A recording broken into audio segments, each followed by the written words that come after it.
जब झटपट वाली भूख लगी हो और झटपट से ही कुछ खाने की इच्छा हो, तब ये नाश्ता आप बना करके झटपट से खा सकते हैं। तो नाश्ता बहुत ही टेस्टी और मज़ेदार है, साथ ही घर के ही सामान से बनके तैयार होता है। तो चलिए हम इस रेसिपी को बना लेते हैं। यहाँ पे एक मिक्सिंग बाउल ले लेना है। बाउल में हमने यहाँ पर एक छोटी कटोरी पानी डाल लिया है। अब पानी को डालने के साथ ही अब इसमें दूसरी सामग्रियाँ हमें ऐड करनी है। तो यहाँ पर एक कच्चा आलू को हमने धोकर कद्दूकस करा है और फिर से धोकर साफ़ कर लिया है। तो इस आलू के साथ यहाँ पर एक बारीक कटा प्याज भी डालेंगे। टेस्टी सा नाश्ता बनने वाला है सभी सामग्रियों के साथ। तो यहाँ पर एक बारीक कटा टमाटर डालेंगे साथ ही में हमने यहाँ पे 2 लहसुन की कलियाँ ली है। तो इनको यहाँ पर हम कद्दूकस करके इस तरीके से डाल लेंगे। बड़ा टेस्ट आता है नाश्ते में इसका। आप इसके साथ यहाँ पर अदरक को भी कद्दूकस करके डाल सकते हैं। मैंने अदरक को यहाँ पर नहीं डाला है। तो यहाँ पर इस तरीके से हमने लहसुन को डाल लिया है और लहसुन को डालने के साथ ही यहाँ पर हरा धनिया पत्ती को बारीक कट करके लिया है, तो इसको भी इसमें डाल लेंगे। धनिया पत्ती डालने के साथ ही अब कुछ मसाले हम इसमें डालेंगे चटपटे टेस्ट के लिए। तो 1 चम्मच हम यहाँ पर कुटी हुई लाल मिर्च ले रहे हैं। यहाँ पर हमने हरी मिर्च का यूज़ नहीं किया है। कुटी हुई लाल मिर्च इस तरीके से 1 चम्मच हमने ले लिए। इसके साथ आधा चम्मच हमने गरम मसाले का यूज़ किया है नाश्ते को टेस्टी बनाने के लिए। आधा चम्मच हम इसमें कच्चा जीरा डाल रहे हैं।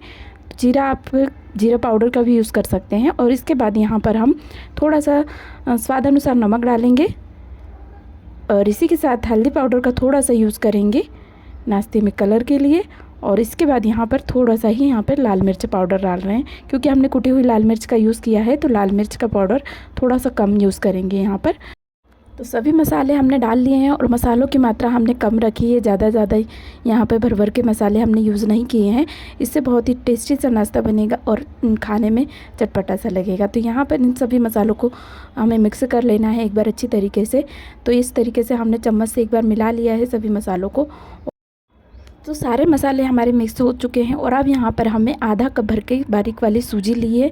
तो इस सूजी को हम इसमें डाल लेंगे और सूजी के साथ ही यहाँ पे जितना हमने सूजी का यूज़ किया है उसका आधा लगभग यहाँ पर हम बेसन डाल रहे हैं। तो आप इसके जगह पे गेहूं के आटे का भी यूज़ कर सकते हैं बेसन की जगह पे। तो बेसन से बहुत ही अच्छा टेस्ट आता है नाश्ते में और नाश्ते में अलग सा ही एक टेक्सचर रहता है। तो इस तरीके से हमने बेसन का यूज़ किया है और अच्छी तरीके से दोनों चीज़ों को मिला लेंगे मसालों और सब्जियों के साथ। तो इस तरीके से उसी चम्मच से हम अच्छी तरीके से इसे मिक्स करते जाएंगे। तो 1 से 2 मिनट हमें अच्छी तरीके से मिलाने में लग जाएंगे इस तरीके से। और बैटर को इस तरीके से बना लेना है। तो बैटर को हमने गाढ़ा ही रखा है। इसकी कंसिस्टेंसी को जितना हमने पानी डाला है उसी के साथ बनाना है। उसके बाद थोड़ा सा भी पानी हमने इसमें यूज़ नहीं किया है। तो 1 कटोरी पानी के हिसाब से ही हमने इस नाश्ते को बना करके तैयार किया है। तो यहाँ पे इस तरीके से घोल हमारा तैयार हो चुका है। अब बैटर को हम रखेंगे साइड में और यहाँ गैस की ओर आएंगे। तो गैस पे हमने एक पैन रख लिया है नॉन स्टिक। इसको हम अच्छी तरीके से गर्म होने देंगे और यहाँ पर 1 चम्मच ऑयल के साथ इसको अच्छी तरीके से ग्रीस करके ले लेंगे। तो पैन को इस तरीके से ग्रीस करने के बाद यहाँ पर जो हमने बैटर बनाया उसको अच्छी तरीके से एक बार मिला करके लेंगे और उसी चम्मच की सहायता से इस तरीके से थोड़ा थोड़ा करके बैटर को डालेंगे। और बैटर को यहाँ पर इस तरीके से मोटी लेयर करके ही डालना है। इसको पतला नाश्ते को नहीं बनाना है। तो मोटा मोटा इसको इस तरीके से डालेंगे और डाल करके अच्छी तरीके से थोड़ा सा फैला लेंगे। तो थोड़ा ही इसका साइज़ बड़ा करना है, ज़्यादा इसको फैलाना भी नहीं है हमें। तो इस तरीके से इतने साइज़ का हमने इस नाश्ते को फैला लिया है और फैला करके इसे अब अच्छी तरीके से सिकने देंगे। तो इसको यहाँ पे लो टू मीडियम फ्लेम पे गैस को रख के यहाँ पर नाश्ते को अच्छी तरीके से सिकने देंगे। और जैसे ही नाश्ता हमें लगेगा नीचे से हो चुका है तो पैन को थोड़ा थोड़ा छोड़ने लगता है। तो इस तरीके से हमने इसे पलट लेना है। तो ढककर के नाश्ते को यहाँ पर नहीं पकाया है हमने, ऐसे ही खुले में पका लिया है और अच्छी तरीके से क्रिस्पी करना है नाश्ते को हमें। तो इस तरीके से हमने दूसरी बाजू को भी पलट लिया है और पलट के साथ ही यहाँ पर थोड़ा सा हमें ऑयल का सहारा लेकर इसको ग्रीस कर लेना है। और ग्रीस करने से क्या होगा ना, फिर से थोड़ा सा क्रिस्पी नाश्ता हमारा बनेगा। ऑयल थोड़ा थोड़ा लगा लेंगे तो नाश्ता अच्छी तरीके से सिक जाएगा और क्रिस्पी बन के तैयार होगा। तो इस तरीके से थोड़ा सा प्रेस करके इसको सेकेंगे दूसरी बाजू को और जैसे ही हो जाएगा तो इसको दूसरी बाजू को भी पलटेंगे। पलट करके दूसरी बाजू को इस तरीके से फिर से इसे सेकना है। थोड़ा सा प्रेस करते जाएंगे ताकि थोड़ा सा अच्छी तरीके से सिक जाए और क्रिस्पी क्रिस्पी बन के तैयार हो। तो इस तरीके से थोड़ा थोड़ा प्रेस करके हमने इसे सेक लिया है। सेकने के बाद यहाँ पर अब हम अलट पलट लेंगे 2 से 3 बार इसको अच्छी तरीके से, ताकि दोनों तरफ से अच्छी तरीके से सिका हुआ हो नाश्ता हमारा। तो इस तरीके से अलटी पलटी करके हमें नाश्ते को सेक लेना है। और सेक करके दोनों तरफ से जब करारा सा हमें दिखने लगेगा, दोनों बाजू से थोड़ा सा सुनहरे कलर में दिखेगा और करारा करारा हमें ऊपर से ही नाश्ता दिखने लगेगा। तो ये इस तरीके से जब हो जाएगा तब हम इस नाश्ते को निकाल लेंगे। तो इस तरीके से नाश्ते को हमने प्लेट में निकाल लेना है। तो बहुत कम समय में और मज़ेदार सा नाश्ता बन करके तैयार होता है।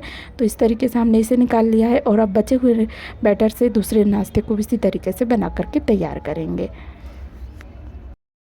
तो यहाँ पे पैन को फिर से हमने ग्रीस कर लिया था और बैटर को उसी चम्मच से फिर से थोड़ा थोड़ा करके डालेंगे। थोड़ा सा ही फैलाएंगे, फैला के इस तरीके से जब थोड़ा बड़ा हो जाएगा तब यहाँ पे लो टू मीडियम गैस को रखेंगे और इसको अच्छी तरीके से सेक लेंगे। जैसे हमने पहले को बनाया है उसी तरीके से सेकेंगे इसको और अच्छी तरीके से करारा करेंगे। तो जैसे ही हो जाएगा इसको पलटी करेंगे और पलटी करके दूसरी बाजू को उसी तरीके से सेक लेंगे। सेकने के बाद यहाँ पर इसी तरीके से थोड़ा थोड़ा ऑयल लगाएंगे और दूसरी बाजू अच्छी तरीके से क्रिस्पी करारी हो जाए इसका ध्यान रखते हुए अच्छी तरीके से अल्टी पल्टी करेंगे। तो नाश्ते को यहाँ पे थोड़ा थोड़ा प्रेस करके इस तरीके से अच्छी तरीके से सेकेंगे और फिर से इसे पलटेंगे। तो पलटी करके अल्टी पल्टी करके इसको करारा करना है हमें। थोड़ा थोड़ा प्रेस करके इस तरीके से सेक लेना है और अलट पलट करके उसी तरीके से क्रिस्पी करारा बना लेना है। तो नाश्ता इस तरीके से जब क्रिस्पी क्रिस्पी दिखने लगेगा तब हम इस नाश्ते को फिर निकाल लेंगे। तो ये भी नाश्ता इस तरीके से जब क्रिस्पी हो गया है तब हमने इसको भी निकाल लिया है। तो दोनों हमने इसी तरीके से बना लिए हैं और बाकी तीसरा बचा हुआ को भी इसी तरीके से हमने बना करके निकाल लिया है। तो बहुत ही मज़ेदार और कम समय में बनने वाला नाश्ता है और घर के ही सामान से यहाँ पे बना के हमने तैयार कर लिया है। तो ये नाश्ता बहुत ही शानदार सा बना है, देखिए। और आप इसको किसी भी सॉस या चटनी के साथ ट्राई कर सकते हैं, बहुत ही खाने में मज़ेदार सा लगता है। तो नाश्ते की ये रेसिपी आपको अच्छी लगी हो तो वीडियो को एक छोटा सा लाइक और साथ ही में कमेंट कीजिए और चैनल पर नए हैं तो चैनल को यहाँ पे सब्सक्राइब कर लीजिए।